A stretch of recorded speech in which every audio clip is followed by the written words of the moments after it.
Problem 16. Let Ta1 and Ta2 be topologies on X such that Ta1 subset Ta2, that is every Ta1 open subset of X, is also a Ta2 open subset of X. Furthermore, let A be any subset of X.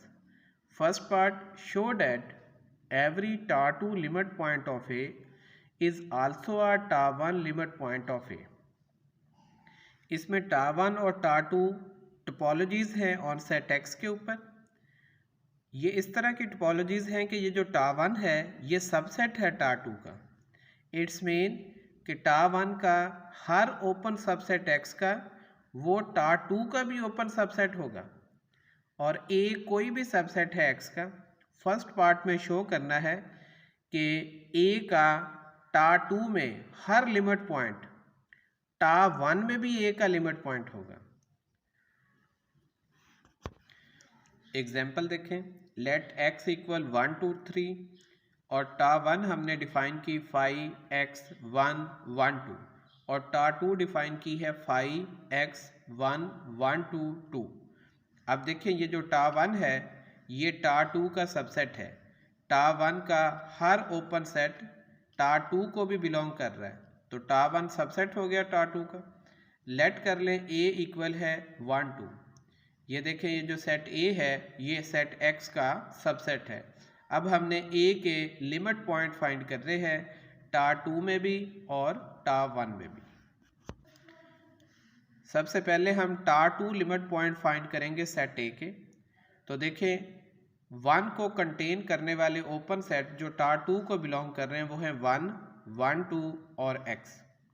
अब देखें 1 belong कर रहा है इस open set को, लेकिन इस open set में से अगर हम 1 निकाल दें और फिर A के साथ इसका इंटरसेक्शन लें तो ये 5 आएगा, यानी 1 not belong to A dash, 1 A का लिमिट पॉइंट नहीं है। ऐसे ही देखें 2 को कंटेन करने वाले ओपन सेट हैं 1 2 2 और X। अब 2 इस ओपन सेट को बिलोंग कर रहा है, इसमें से अगर 2 माइनस कर दें फिर A के साथ इंटरसेक्शन लें ये भी 5 आएगा, तो ये जो 2 है ये भी A का लिमिट पॉइंट नहीं होगा। 3 को कंटेन करने वाला ओपन सेट सिर्फ एक है ये X, तो X में से 3 निकाल के A के साथ इंटरसेक्शन लें तो सेट A ही आ जाएगा, तो 3 जो है वो A का लिमिट पॉइंट है। यानी Ta2 के अंदर जो A के लिमिट पॉइंट है वो सिर्फ 3 है। अब हमने Ta1 के अंदर A के लिमिट पॉइंट फाइंड करने हैं। अब Ta1 हमारे पास ये है 5x 1 1 2। अब इसमें देखें 1 को कंटेन करने वाले ओपन सेट 1 है 1 2 है और X है। अब देखें 1 बिलोंग टू 1 और 1 में से 1 माइनस करें A के साथ इंटरसेक्शन लें तो ये 5 आएगा। It's mean 1 not belong to A dash. अब देखें 2 को कंटेन करने वाले ओपन सेट Ta1 के अंदर 2 को कंटेन करने वाले ओपन सेट सिर्फ ये X है और 1 2 है। अब देखें अगर हम 1 2 में से 2 माइनस करें और A के साथ इंटरसेक्शन लें तो 1 आएगा।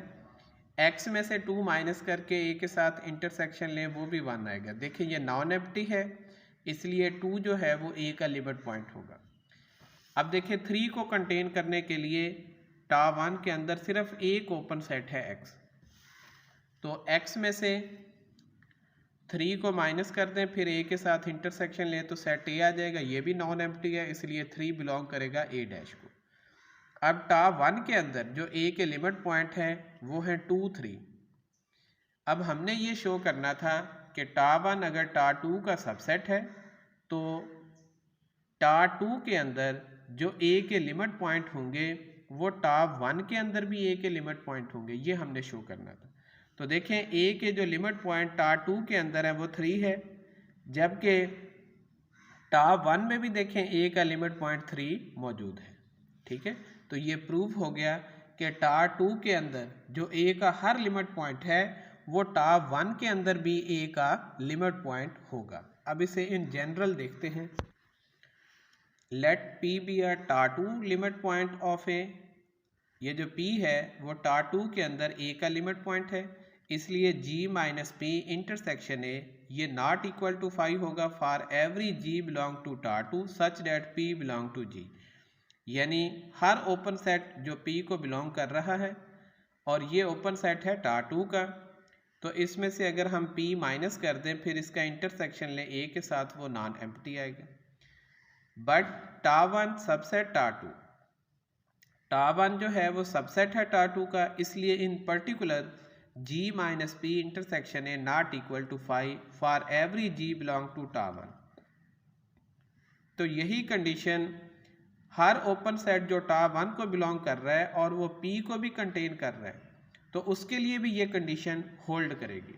Date is P is a टा1 लिमिट पॉइंट ऑफ A। तो इसलिए जो P है, जो टा2 के अंदर A का लिमिट पॉइंट है, वो टा1 में भी A का लिमिट पॉइंट होगा। सेकेंड पार्ट है construct a space in which टा1 limit point is not a टा2 लिमिट पॉइंट। इसमें वो कहता है कि ऐसी स्पेस कंस्ट्रक्ट करें जिसमें टा1 का जो लिमिट पॉइंट है वो टा2 में A का लिमिट पॉइंट ना हो। टा1 सबसेट है टा2 का, लेकिन सेट A का टा1 के अंदर जो लिमिट पॉइंट है वो टा2 के अंदर A का लिमिट पॉइंट ना हो। इसके लिए भी आप इसी एग्जाम्पल को देख लें। अब देखें टा2 के अंदर जो A का लिमिट पॉइंट है वो 3 है, जबकि टा1 के अंदर जो A के लिमिट पॉइंट है वो 2, 3 है। और ये जो टा1 है ये सबसेट है टा2 का।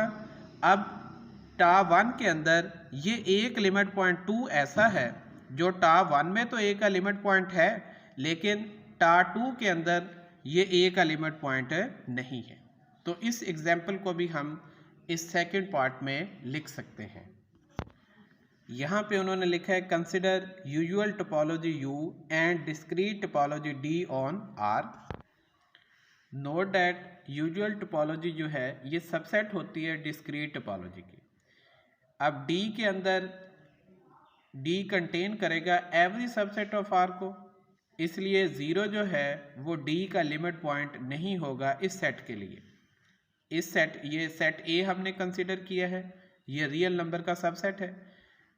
डिस्क्रीट टोपोलॉजी के अंदर इस A का ये जो 0 है ये लिमिट पॉइंट नहीं है, जबकि U सबसेट है D का।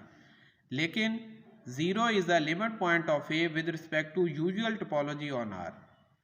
तो इसका अगर आप यूजुअल टोपोलॉजी से लिमिट पॉइंट निकालें तो फिर 0 इसका लिमिट पॉइंट बनता है, लेकिन 0 डिस्क्रीट टोपोलॉजी में A का लिमिट पॉइंट नहीं है। तो ये भी एक ऐसी टोपोलॉजी बन गई जिसमें टा1 सबसेट है टा2 का, लेकिन टा1 के अंदर A का जो लिमिट पॉइंट है वो टा2 के अंदर A का लिमिट पॉइंट नहीं है।